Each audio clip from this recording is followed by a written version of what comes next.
Sveiki. Šiandien parodysiu, kaip parsiųsti GTA San Andreasą be virusų. Matot. Pirma, įeiname į savo naršyklį.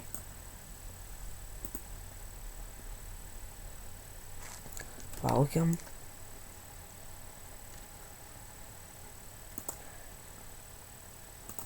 Įeiname į naršyklę. Rašome gameris.lt. gameris.lt.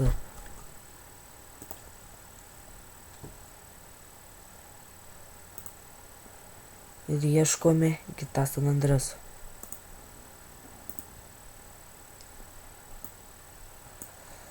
Matot, paspaudžiam Action.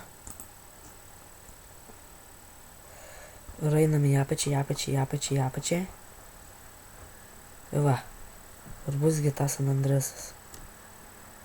Tiksliau čia. Va, GTA San Andreas.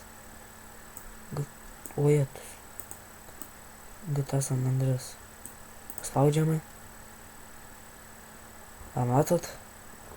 Ir atsisiunčia. Kai aš turiu, man nebereikia. Iki pasimatymo.